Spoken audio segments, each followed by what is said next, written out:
आज हम बात करेंगे एक ऐसी मूवी की जिसमें एक छोटा सा लड़का बड़ा होकर एक ताकतवर हल्क बन जाता है और उसकी पावर्स को देखकर देश की आर्मी उसके पीछे पड़ जाती है और उसे खत्म करना चाहती है। जी हाँ, हम बात कर रहे हैं इनक्रेडिबल हल्क की। इस मूवी को कई लोगों ने देखा होगा, लेकिन आज हम एक्सप्लेन करेंगे अच्छे से इसकी कहानी। आज हम हल्क मूवी के दोनों पार्ट्स को एक साथ एक्सप्लेन करेंगे। तो सबसे पहले शुरू करते हैं पार्ट 1 को। कहानी शुरुआत होती है 1965 में, जहां हमें एक साइंटिस्ट दिखाया जाता है जो कि किसी लैब में एक्सपेरिमेंट कर रहा होता है। इस वैज्ञानिक का नाम डेविड बैनर होता है, जो कि अलग अलग क्रिएचर जैसे कि स्टारफिश, मंकी, लेज़ार्ड से एक ऐसी मेडिसिन बना रहा होता है जिससे इंसान पर किसी भी बीमारी या चोट का असर ना हो। और यह मेडिसिन बनाने के लिए डेविड को गवर्नमेंट ने ही कहा था, क्योंकि वो अपनी आर्मी को इस मेडिसिन की मदद से और भी ज्यादा पावरफुल बनाना चाहती थी। मगर डेविड ये मेडिसिन बनाने में असफल रहता है, जिसके बाद गवर्नमेंट डेविड की रिसर्च बंद करवा देती है और उसे फंड देना भी बंद कर देती है, क्योंकि गवर्नमेंट को डर होता है कि इससे कहीं इंसानों पर कोई बहुत बड़ा इम्पैक्ट ना पड़ जाए। इस रिसर्च के बंद होने के बाद डेविड परेशान हो जाता है, पर वो सरकार से छुपकर ये रिसर्च जारी रखता है। एक दिन वो उस मेडिसिन को बना ही लेता है, लेकिन आर्मी जनरल उसे इस मेडिसिन को इंसानों पर टेस्ट नहीं करने देता, जिस पर डेविड कहता है कि भले ही वो इसे इंसानों पर टेस्ट ना करने दे, पर मुझे इसे अपने ऊपर टेस्ट करने से कोई रोक तो नहीं सकता। वो खुद पर ही इस मेडिसिन को टेस्ट कर लेता है। इसी बीच उसकी वाइफ उसे बताती है कि वो प्रेग्नेंट है, उसके बच्चे की मां बनने वाली है। यह बात सुनकर डेविड काफी ज्यादा खुश होता है। अब कुछ ही दिन बीत जाते हैं। डेविड का एक बेटा पैदा होता है जिसका नाम ब्रूस बैनर वो रखते हैं, लेकिन जिस मेडिसिन का टेस्ट उसने अपने ऊपर किया था उसका असर उसके बेटे पर भी दिखने लगा।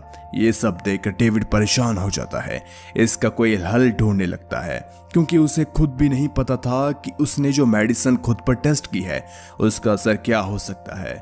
वह ये सोचकर और भी ज्यादा परेशान होता है कि उसके बेटे में भी उसका ही डीएनए है, जिससे उसके बेटे पर भी मेडिसिन का असर हो रहा है। अब डेविड किसी भी तरह इसका हल ढूंढना चाहता था। वही दूसरी ओर हमें दिखाया जाता है कि ब्रूस आम बच्चों की तरह नहीं है, वे बिल्कुल अलग है। उसे चोट लगने पर दर्द ही नहीं होता, यहाँ तक कि उसको कोई बीमारी भी नहीं होती। अब सीन चेंज होता है। हमें दिखाया जाता है कि गवर्नमेंट द्वारा इस रिसर्च को बंद करने के बावजूद भी डेविड ये रिसर्च कर रहा होता है, जिससे एक गवर्नमेंट ऑफिसर उसे काफी डांटता है और उसे तुरंत ही इससे बंद करने को कहता है। पर डेविड इससे गुस्सा हो जाता है और वो जिस लैब में काम करता है उसमें गामा किरणों को फैला देता है, जिसमें वहां मौजूद सभी लोगों को भागना पड़ता है। अब डेविड घर आता है, उसका अपनी पत्नी से झगड़ा होता है। ब्रूस ये सब देख रहा होता है, पर वो बहुत छोटा होता है, इसलिए उसे कुछ समझ नहीं आती। अब सीन चेंज होता है। हमें दिखाया जाता है कि अब ब्रूस बड़ा हो चुका है। उसे किसी कैचलर नामक महिला ने अडॉप्ट कर लिया। ब्रूस को अपनी पुरानी जिंदगी के बारे में कुछ नहीं पता। उसे बस इतना पता होता है कि बचपन में उसके असली माता पिता मर चुके हैं, जिसके बाद मिसेस कैचलर ने उसे अडॉप्ट कर लिया। तब से वही उसकी माँ है। ब्रूस भी अपने पिता की ही तरह एक वैज्ञानिक है, जो कि एक लैब में गामा रेडिएशन पर रिसर्च करता है। इस लैब में उसके साथ एक लड़की भी काम करती है जिसका नाम रोज है। ये दोनों एक प्रोजेक्ट पर काम कर रहे हैं जिससे कम लेवल की गामा किरणों से कैंसर और अल्जाइमर बीमारी का इलाज ढूंढ रहे हैं, ताकि इससे पीड़ित लोगों को जल्दी से ठीक किया जाए। कई हद तक ये अपने प्रोजेक्ट में सफल भी हो चुके हैं। इस प्रोजेक्ट का काम करते करते ये दोनों एक दूसरे को बहुत पसंद करते हैं।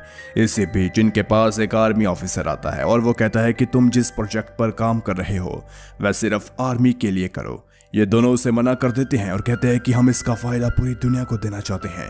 इसके बाद वो आर्मी ऑफिसर इन दोनों को चेतावनी देकर यहाँ से चला जाता है। अब हमें इस लैब में एक बहुत ही अजीब इंसान दिखाया जाता है, जो कि चुपके से ब्रूस का एक बाल चुराकर वहां से चला जाता है। असल में ये ब्रूस के फादर यानी कि डेविड होते हैं, जो कि ब्रूस के बाल से उसका डीएनए पता करना चाहते हैं। अब सीन चेंज होता है। हमें दिखाया जाता है कि ब्रूस और रोज जिस लैब में काम करते हैं वहां गामा रेडिएशन की मशीन खराब हो जाती है, जिसकी वजह से ब्रूस इसे ठीक करने चाहता है। उल्टा इस मशीन से निकली रेडिएशन उसके ऊपर ही पड़ जाती है। अब हमें दिखाया जाता है कि ब्रूस एक बेड पर बैठा हुआ है। बिल्कुल अभी अभी उसे होश आया है, क्योंकि रेडिएशन की किरणें उसके ऊपर पड़ने की वजह से वो बेहोश बेहोश हो गया था। उसे तुरंत ही हॉस्पिटल ले जाया गया, लेकिन अब वो होश में आ चुका है। रूस ब्रूस को देखकर कहती है, वो रेडिएशन बहुत खतरनाक थी, जिसके संपर्क में आते इंसान की मौत हो जाती है। तुम्हें कुछ नहीं हुआ? जिस पर ब्रूस कहता है, मुझे तो दर्द भी नहीं हो रहा। ये सुनकर रोज काफी हैरान होती है। ब्रूस कहता है, रोज छोड़ो इन सभी बातों को, मुझे काफी अजीब महसूस हो रहा है। अब रात हो जाती है, जहां रात के वक्त ब्रूस के पास उसके फादर यानी कि डेविड आते हैं। डेविड ब्रूस को बताता है, मैं तुम्हारा फादर हूँ। ब्रूस उसकी बात नहीं मानता और कहता है कि मेरे माता पिता तो कब के मर चुके हैं। पर डेविड उसे कहता है, तुम्हें झूठ बताया गया। रोज जिससे तुम प्यार करते हो वह उसी आर्मी जर्नल की बेटी है जिसने मेरी रिसर्च को बंद करवाया था। डेविड उसे बताता है, जिस चीज पर तुम रिसर्च कर रहे हो वो तुम्हारे अंदर ही मौजूद है, तुम्हें कहीं जाने की जरूरत नहीं है। ब्रूस कहता है, मैं तुम्हारी बात पर कैसे यकीन करूं, क्योंकि तुम बहुत सालों बाद मुझसे मिलने आए, जबकि रोज से मैं कई सालों से प्यार करता हूं। हम रोज मिलते हैं। अब सीन चेंज होता है और ब्रूस लैब में आ जाता है, जहां उसे अपने पिता यानी कि डेविड की बातें याद आने लगती है। डेविड के बारे में सोचकर उसे गुस्सा आने लगता है। गुस्सा आते ही उसके शरीर में बहुत चेंजेस होने लगते हैं। देखते देखते वो एक बड़ा सा हल्क बन जाता है। ये सब उसके फादर यानी कि डेविड भी देख रहे होते हैं। डेविड को देखकर हल्क और भी ज्यादा गुस्से में आ जाता है और वो पूरी लैब में तोड़ फाड़ करने लगता है। लैब की छत को तोड़कर बाहर निकल जाता है। अब सुबह हो जाती है, जहाँ रूस ब्रूस से मिलने जाती है और कहती है, मुझे लैब में बहुत अजीब चीजें देखने को मिली। वहां सब सामान टूटा हुआ था। क्या ये सब तुमने किया? इस पर ब्रूस कहता है, मैं कल लैब तो गया ही नहीं। मुझे एक बहुत अजीब ड्रीम आया, जिसमें मुझे ऐसा लगा कि मैं एक पावरफुल इंसान बन चुका हूँ। मुझे एक बूढ़ा आदमी मिला जो खुद को मेरा फादर बता रहा था। ब्रूस रोज को बताता है कि बूढ़ा आदमी वही था जो लैब में साफ सफाई करने आता है। ये लोग बात ही कर रहे होते हैं कि तभी वहां पर रोज के फादर आर्मी जर्नल आ जाते हैं और रोज से कहते हैं, तुम बाहर जाकर गाड़ी में बैठ जाओ, मुझे ब्रूस से कुछ जरूरी बात करनी है। यह आर्मी जर्नल जानता था कि ब्रूस डेविड बैनर का ही बेटा है और वह डेविड का अधूरा काम पूरा कर रहा है। आर्मी जर्नल भी ब्रूस से वही सवाल पूछता है, क्या तुम कल लैब में गए थे? इस पर ब्रूस फिर से कहता है, मैं कल लैब गया ही नहीं। लेकिन आर्मी जर्नल उसे बताता है कि तुम झूठ बोल रहे हो, क्योंकि हमें लैब में तुम्हारे आइडेंटिटी कार्ड मिला। इस पर ब्रूस कोई भी उत्तर नहीं देता। आर्मी जर्नल भी बाहर अपनी बेटी के पास चला जाता है।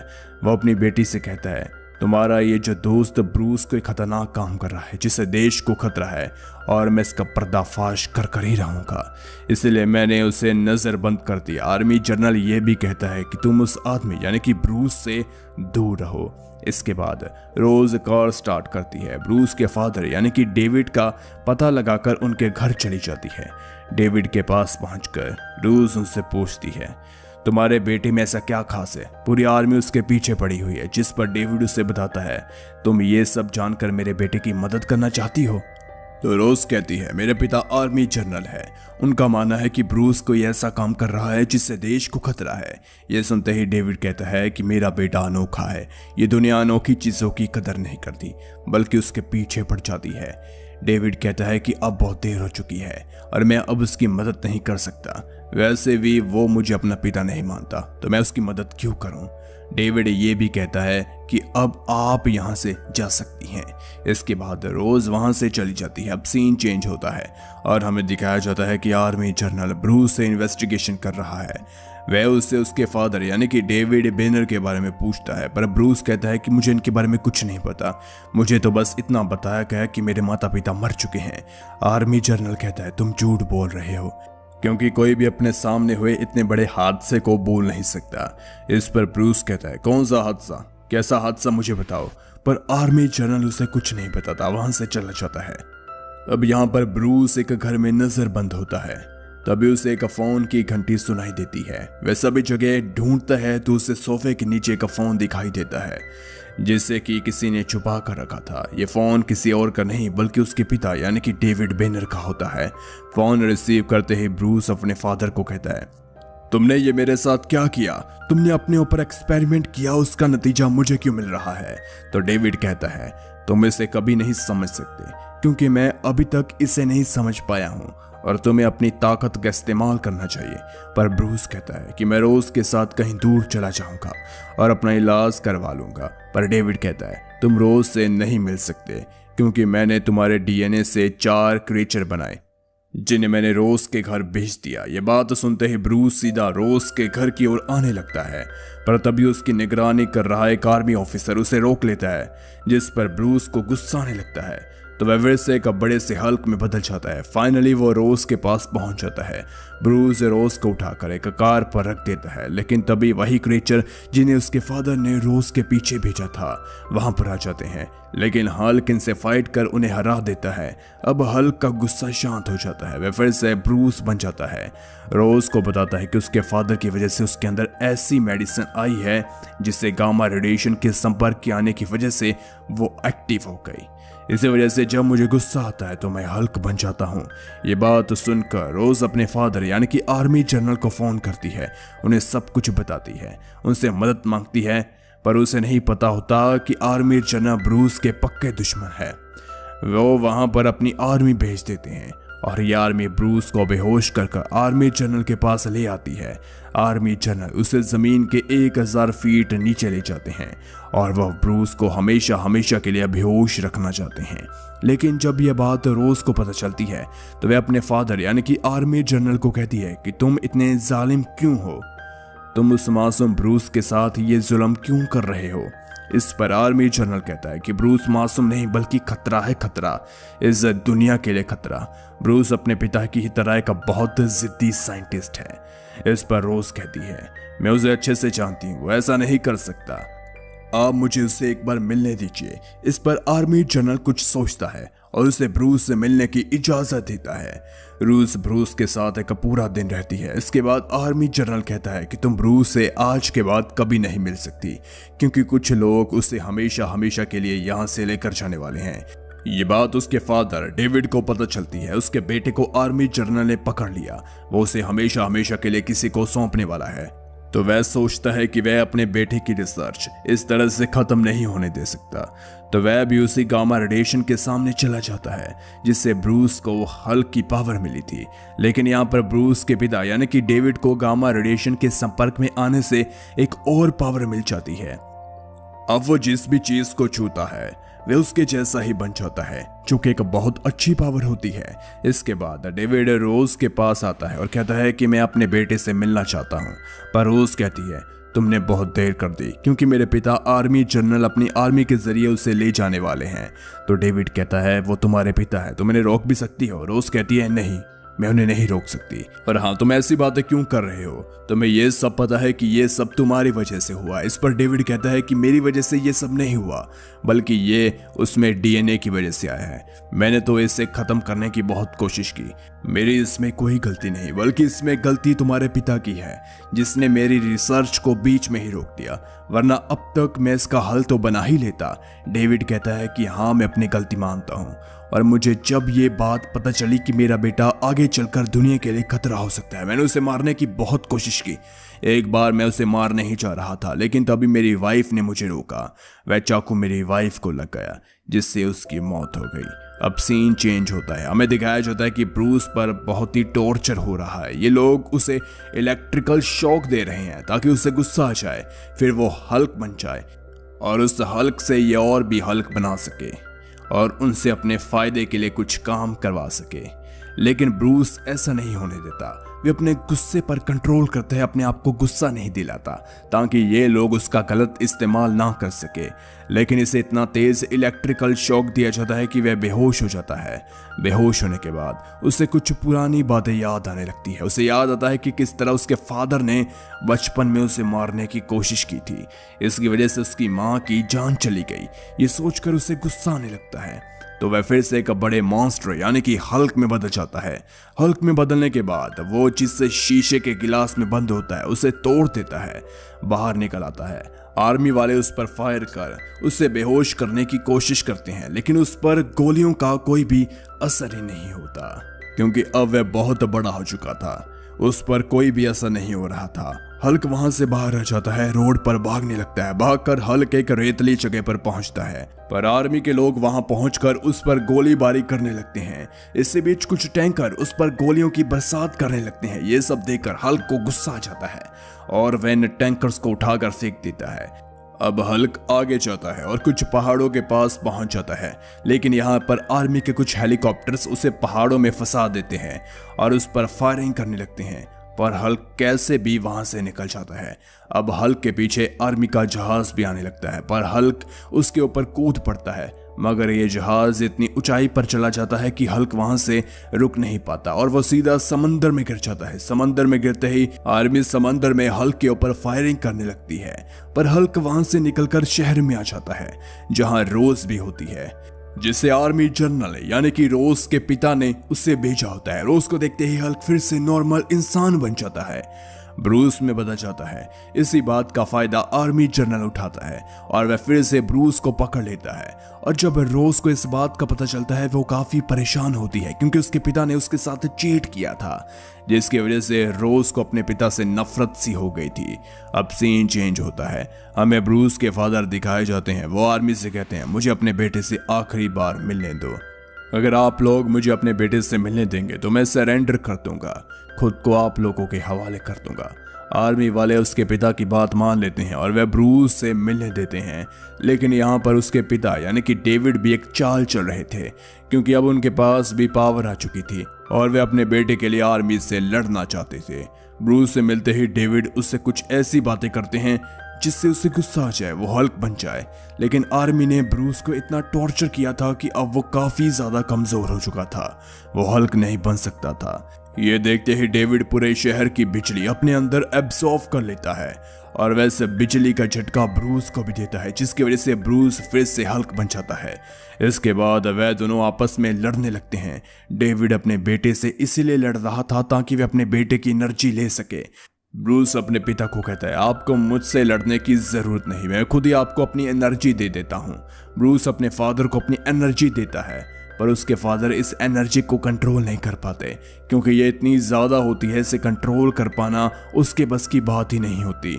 वो कहते हैं, रहने दो, मुझे तुम्हारी एनर्जी नहीं चाहिए, एक तुम ही इसे कंट्रोल कर सकते हो। और वो कहते हैं कि तुम अपनी एनर्जी वापस लो। लेकिन इसी बीच आर्मी जनरल आर्मी से इन दोनों पर परमाणु बम फेंकने को कहता है और आर्मी इन दोनों पर परमाणु बम फेंक देती है, जिसकी वजह से इन दोनों की मौत हो जाती है। लेकिन मरने से पहले ब्रूस अपनी पुरानी यादों को याद करने लगता है, उनके बारे में सोचने लगता है। अब इन दोनों की मौत को पूरा साल हो चुका था। अब रोज दिखाई जाती है जो कि किसी लैब में कोई रिसर्च कर रही होती है।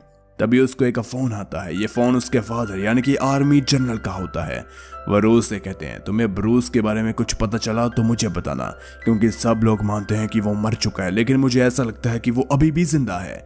इस पर रोज कहती है, मैं तुम्हें कभी नहीं बताऊंगी, क्योंकि मैं नहीं चाहती कि मैं उसे याद करूं, वरना वो फिर से यहाँ जाएगा और तुम लोग उसके पीछे पड़ जाओगे। अब सीन चेंज होता है, हमें दिखाया जाता है ब्रूस अभी भी जिंदा है, जंगल में कुछ लोगों का इलाज कर रहा है। अब तक ब्रूस ने अपने गुस्से पर काबू करना भी काफी अच्छे से सीख लिया। इसी के साथ मूवी यहीं खत्म हो जाती है। अब आगे ब्रूस के साथ क्या होगा, आर्मी उसके सामने क्या आएगी, ये सब देखने को मिलेगा पार्ट 2 में। तो चलिए फिर पार्ट 2 को शुरू करते हैं। पार्ट 2 वहीं से स्टार्ट होता है जहां पर हल्क मूवी का एंड हुआ था। हमें दिखाया जाता है कि ब्रूस अभी जिंदा है, जंगल में लोगों का इलाज कर रहा है।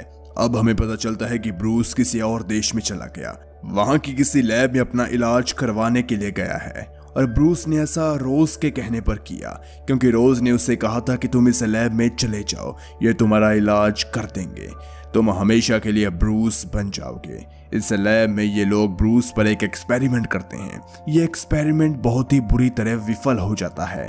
ब्रूस फिर से हल्क में बदल जाता है। ये सब देखकर ब्रूस को काफी गुस्सा आता है, तो वह यहाँ पर सब कुछ तोड़ फाड़ कर देता है और कई लोगों को जख्मी भी कर देता है। ये सब करने के बाद वह यहाँ से दूसरी कंट्री में चला जाता है। इस देश में वो एक कंपनी में जॉब करता है जो कि जूस बनाने का काम करती थी। इस कंपनी में ब्रूस का काम बॉटल्स को बनाना होता है। यहाँ कर ब्रूस अपने गुस्से को काबू करने के लिए योगा सीखता है, घंटों घंटों तक योगा करता है ताकि वो अपने गुस्से पर काबू कर सके और हमेशा के लिए ब्रूस रहे, ना कि हल्क बने। अब सीन चेंज होता है, हमें वो कंपनी दिखाई जाती है जिसमें ब्रूस बोतल्स बनाने का काम करता है। यहाँ पर ब्रूस बोतल बना रहा होता है, तभी शीशे की वजह से उसका हाथ कट जाता है और उसका खून एक दूसरी बोतल में चला जाता है, पर इस बात का पता ब्रूस को नहीं चलता। और वो बोतल कॉन्वेयर बेल्ट से आगे चली जाती है। अब इस बोतल में जूस को भर दिया जाता है और मार्केट में बेच दिया जाता है। पर जब इस जूस को एक आदमी पीता है तो उसे एक ऐसी बीमारी होती है जिसका इलाज अभी तक नहीं बना था और डॉक्टर के लिए यह बीमारी बिल्कुल नहीं थी। जब इस इंसान का केस फैलता है, बात आर्मी जनरल के पास पहुंचती है, तो वो कहता है कि यह बीमारी तो सिर्फ ब्रूस से ही फैल सकती है।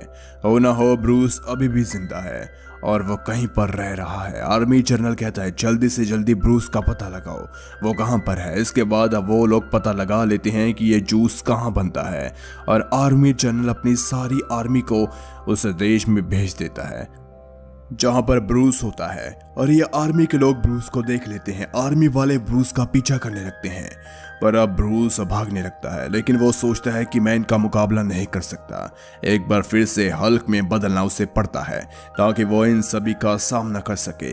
हल्क में बदलने के बाद वो इन सभी से मुकाबला कर वहां से भाग जाता है ताकि कोई भी इसे पकड़ ना सके। अब जिस आर्मी को आर्मी लीडर ने भेजा था, उसका हेड आर्मी लीडर से कहता है मैं उसे नहीं पकड़ सका क्योंकि इसमें बहुत ज्यादा पावर थी। वो इतना भारी था कि उस पर किसी भी चीज का असर ही नहीं हो रहा था।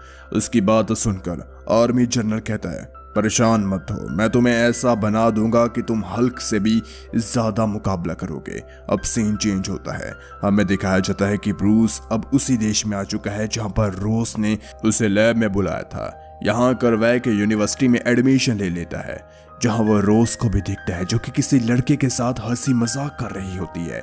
ये देखकर ब्रूस सोचता है क्या पता ये लड़का उसका बॉयफ्रेंड हो, और वो ये भी सोचता है क्या पता रोज अब उसे भूल गई हो, और वो काफी मायूस होकर वहां से चला जाता है।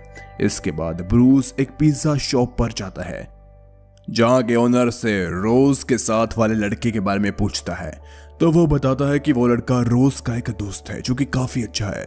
वो पिज्जा शॉप का ओनर ब्रूस से कहता है अगर तुम जॉब करो तो मैं तुम्हें जॉब दे सकता हूँ पिज्जा डिलीवरी करने का।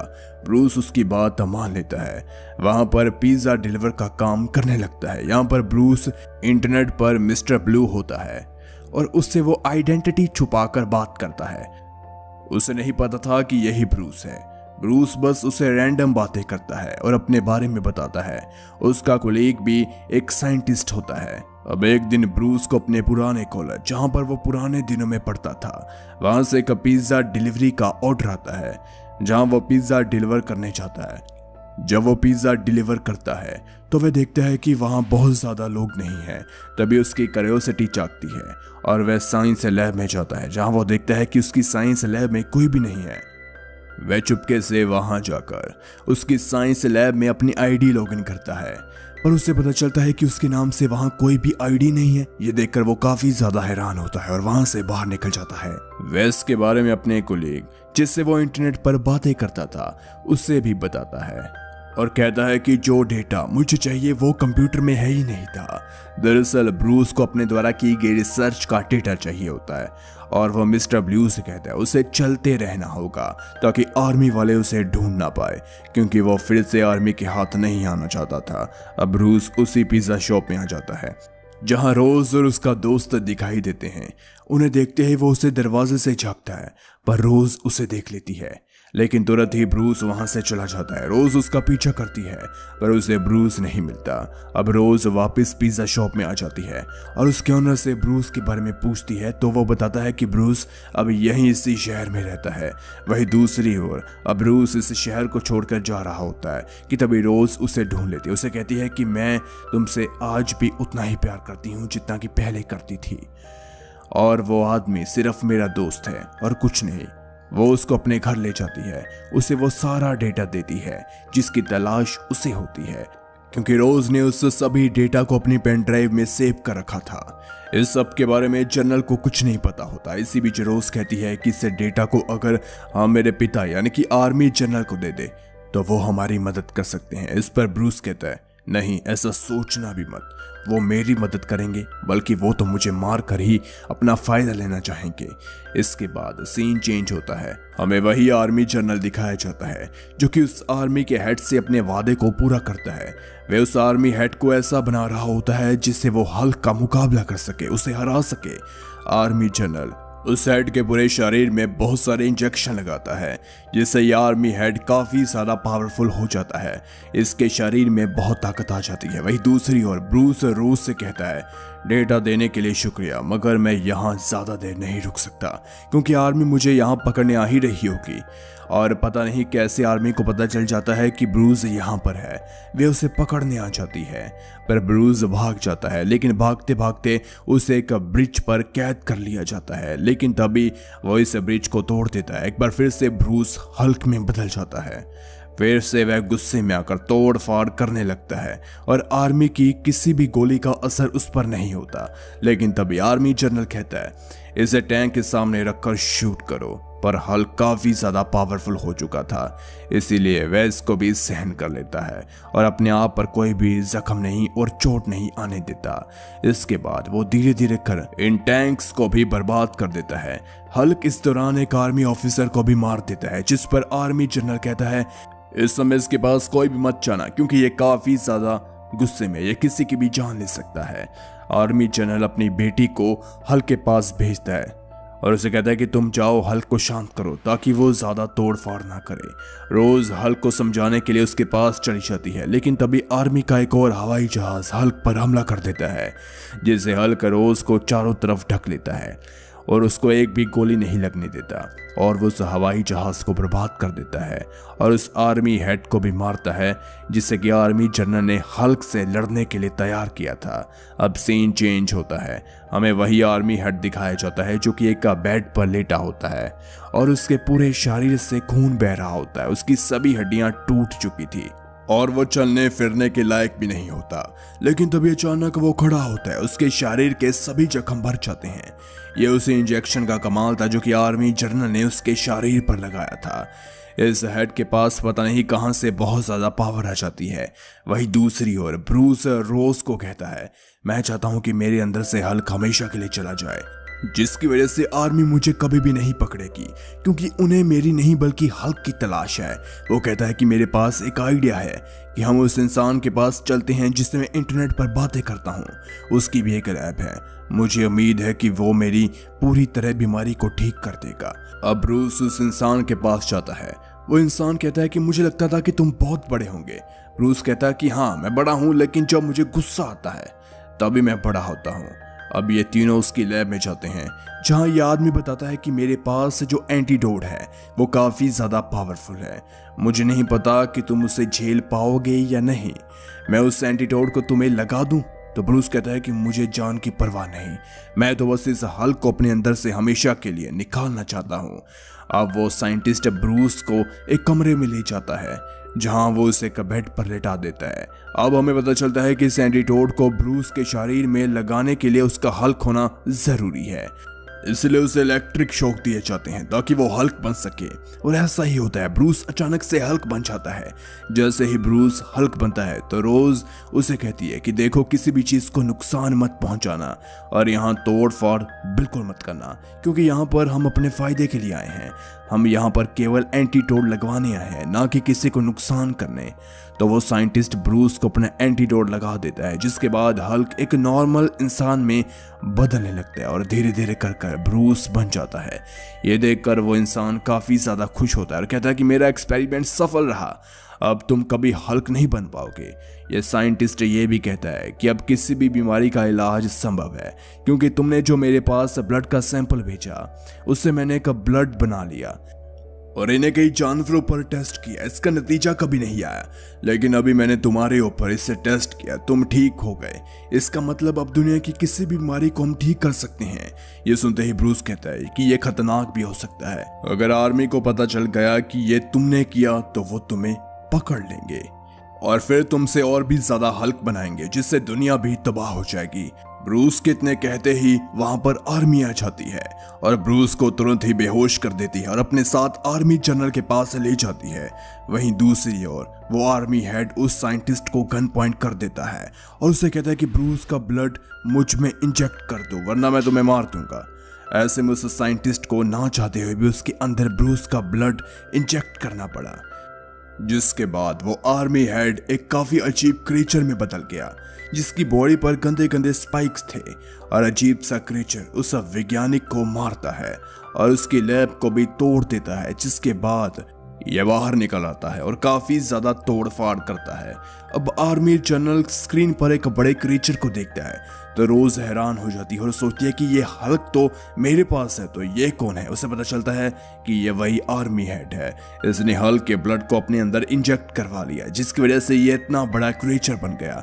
अब आर्मी जनरल को अपनी गलतियों का एहसास हो जाता है। ब्रूस कहता है कि आपने हमेशा मुझे पकड़ने की कोशिश की, लेकिन आज आपके साथी ने ही आपको धोखा दे दिया। आप मुझे जाने दीजिए ताकि मैं सब बड़े से अजीब से क्रीचर पर काबू करूं, इसे हरा दूं।